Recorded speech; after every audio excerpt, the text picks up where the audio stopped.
And Lensa Odinga is a sign language interpreter. My name is John Jacob Curie. You're very much welcome to the broadcast. The status of the legal woes facing the Acting Inspector General of Police, Gilbert Masengeli, deepened Wednesday after the Court of Appeal declined to stop his 6-month jail sentence pending the hearing of his appeal.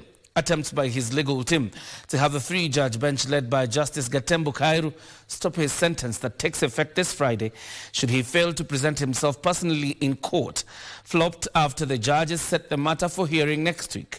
Our court reporter Ruth Wamboi has details of this legal quagmire that coincided with the National Assembly approving the appointment of Douglas Kanja as the Inspector General. In what could spell trouble for the Acting Inspector General of Police, Gilbert Masengeli, the Court of Appeal has declined to stop his sentencing pending the hearing of an appeal in which he is challenging High Court Judge Lawrence Mugambi's ruling that sentenced him to 6 months in jail. Masengeli, in his appeal before the second highest court in the country, claimed he was unfairly targeted and that the court overstepped its mandate by sentencing him unheard. With 2 appeals having been tabled, one by Masengeli himself and the other by the Attorney General, the Law Society of Kenya told the judges they were not ready to proceed, owing to the late appeal by Masengeli. His lawyers, led by Cecil Miller and Steve Ogola, attempts to argue both parties were similar and should be heard together on Wednesday did not bear fruits. Justice Gatembu Kairu, Agri Muchelule and Weldon Correll granted LSK 2 days to respond to the second application filed by Masengeli and slotted the matter for hearing next week.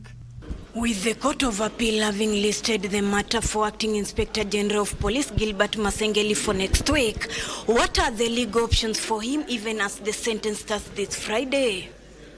Legal pundits warn it is not possible to appeal against a contempt of court. And he should know that the lives of the 3 Kenyans who are the subject of this investigation are not lesser than his. In any event, he's alive. Wherever he's being taken, he's known.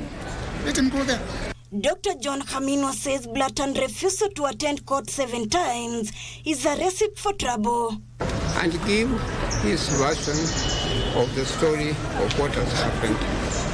But for him to deliberately refuse to obey the orders made by the court, that must be condemned, and the law must be enforced. With the court taking and little legal wiggle room left, Masengeli may be forced to explore the second option. For the first time, let us set the record straight that let Mr. Masengeli serve his sentence so that any other officer, and those ones probably who are fired or who are intending to do so, should learn from it.